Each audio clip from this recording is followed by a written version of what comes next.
Olá! A história da nossa gente começa aqui, nessas terras, que após a sua demarcação ficou conhecida como Sesmaria do Pinhal. A sede da Sesmaria era essa linda fazenda, que pertencia à família Arruda Botelho, hoje conhecida como Fazenda do Pinhal. Agora, por que estamos aqui? É porque de hoje até quarta-feira, o almanaque vai ser especial em comemoração aos 152 anos da nossa cidade. E para contar um pouquinho da história de São Carlos, nada melhor do que começar pelo começo, lá no ano de 1857. Então sejam todos bem-vindos à nossa história.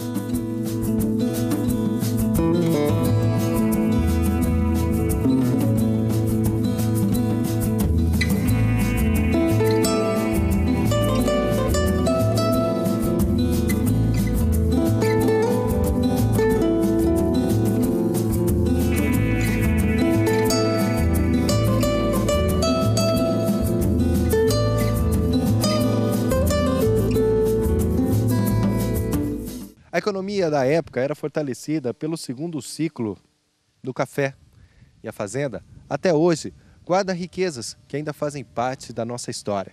A pessoa a visitar a Fazenda Pinhal, ela vai encontrar um conjunto arquitetônico importante, não é? Casa de morada, casa-sede, senzala, terreiros de café, pavilhão do antigo engenho, um pomar murado ainda no século XIX. Então, um conjunto arquitetônico.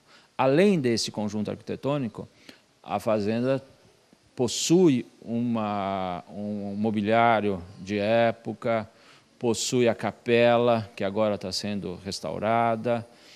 Temos a parte documental, muito importante, utilizada para pesquisas, e vários outros objetos que marcam uma época e que caracterizam muito bem o século XIX. A Fazenda Pinhal tem diversas riquezas, se assim podemos dizer. Primeiro, no processo de ocupação, ainda no século XVIII, a importância dela como um centro referencial para pessoas que aqui começavam a chegar. Segundo, pela própria fundação da cidade de São Carlos, que hoje no Brasil são poucas as cidades que ainda guardam o seu local de origem, a sua célula máter. E a São Carlos tem esse privilégio de ter a Fazenda Pinhal intacta, que é a célula máter da cidade de São Carlos. Terceiro, pela ocupação das terras, pela formação da fazenda e depois com a vinda do Antônio Carlos de Arruda Botelho para a fazenda, isso deu uma importância não só regional, mas nacional, que hoje nos guarda várias memórias, não é? Tanto a memória da ocupação, depois a memória ainda do ciclo açucareiro, depois do ciclo cafeeiro, a vinda da estrada de ferro, os imigrantes, os escravos que aqui passaram, e tudo isto acabou, não é, fazendo com que, depois na figura do Antônio Carlos de Arruda Botelho, quando, por iniciativa dele, trouxe a estrada de ferro para a região, São Carlos foi extremamente privilegiada, porque se, por acaso, a estrada de ferro não tivesse passado naquela época aqui, eu acredito que São Carlos não seria a cidade que hoje é. A cidade surgiu em 4 de novembro de 1857, quando o café cobria todo esse terreiro e indicava o crescimento econômico da região. Mas foi em 1880 que ela passou da categoria de vila para cidade, na época com pouco mais de 16 mil habitantes.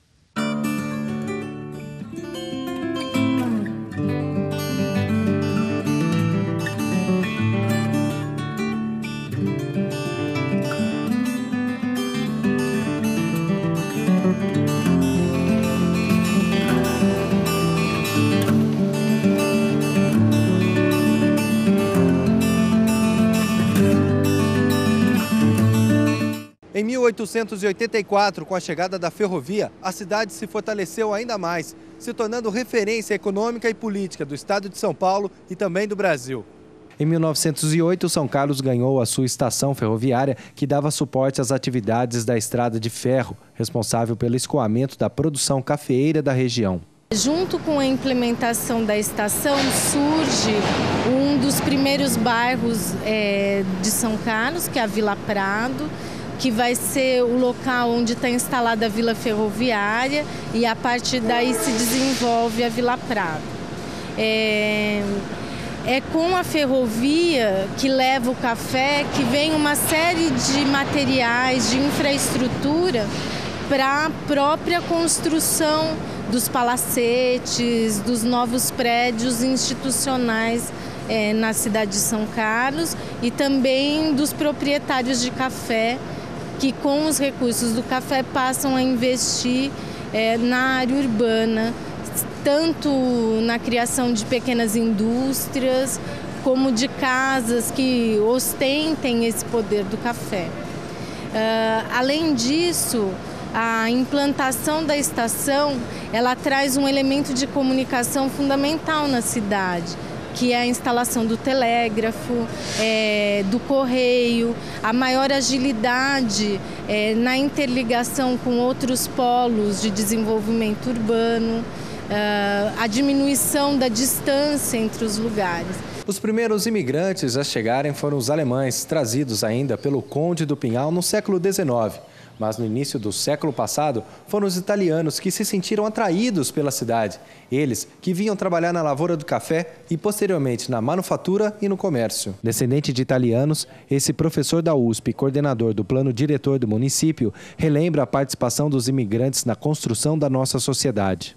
As famílias, para se estabilizarem, tinham que se conquistar a economia do país. Uns foram trabalhar, como eu, na universidade, por questões ideológicas, mas outros foram para o comércio, foram para a indústria, principalmente, né? Os faquinas aqui em São Carlos, os geometes, quer dizer, são pessoas de famílias, os Decico, né? Que são da área de construção civil. Enfim, é muito pequeno o gap, né? Da vinda dos avós para cá e da conquista econômica que essa legião de imigrantes veio para o Brasil, né? É muito pequeno o gap. Então é uma etnia de pessoas de um determinismo muito forte, né? De uma personalidade muito forte, né? E de conquistas muito grandes, né? Você vê, se você pensar um pouquinho mais amplo, né? O reinado palmeirense e o reinado cruzeirense em Belo Horizonte é muito grande. A potência que representa, né, um time de futebol ou um clube como o Palmeiras e como o Cruzeiro não é pequena. A influência em 50, 100, que seja 70, 80 anos, 90 anos, 100 anos, é muito grande, né, para umas pessoas que vieram, entre aspas, com uma mão na frente e outra atrás, quer dizer, vieram trabalhar para grandes imperialistas do café ou da cana ou de outras culturas mais proeminentes. Existe um espaço dos italianos ainda forte no município de São Carlos? Não tenho dúvida. Tem uma história aí, né, das famílias italianas. Agora, elas continuam, porque ao analisar o diagnóstico da cidade em 2002, quando nós estávamos elaborando o plano diretor, né, nós conseguimos identificar na zona rural, né, pessoas e famílias e que, a partir daí, nós conseguimos trazer para o plano diretor isso, né, que se alocavam na zona sudoeste, sudeste do município, né, e que mantinham tradições extremamente características de zona das suas etnias na Itália, né? Tinha pessoas que não entendiam português. Aliás, tem ainda pessoas, os velhos, mais velhos, os nonos, né? Eles falam muito pouco português ainda.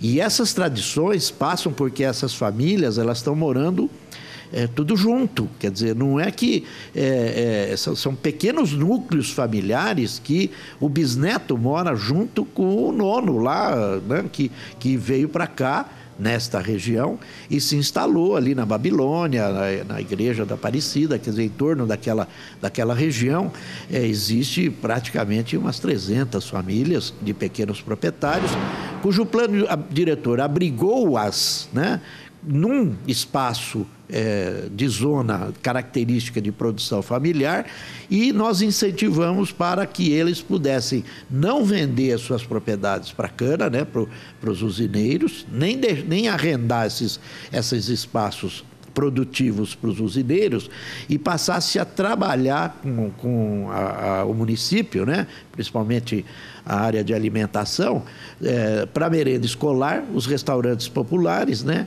e sendo um piloto na região de formação de agricultores familiares, cuja escola nós temos ali perto do SEAT, né, que é o Centro de Cultura Familiar. Com a crise de 1929, a produção cafeeira entrou em declínio e os imigrantes que trabalhavam na lavoura vieram para a cidade. Novos tempos vieram e a cidade começou a desenvolver a sua economia, focada principalmente na indústria e no comércio. Mas este é assunto para o próximo almanaque especial de 152 anos de São Carlos. Nós vamos mostrar amanhã aqui na TVE.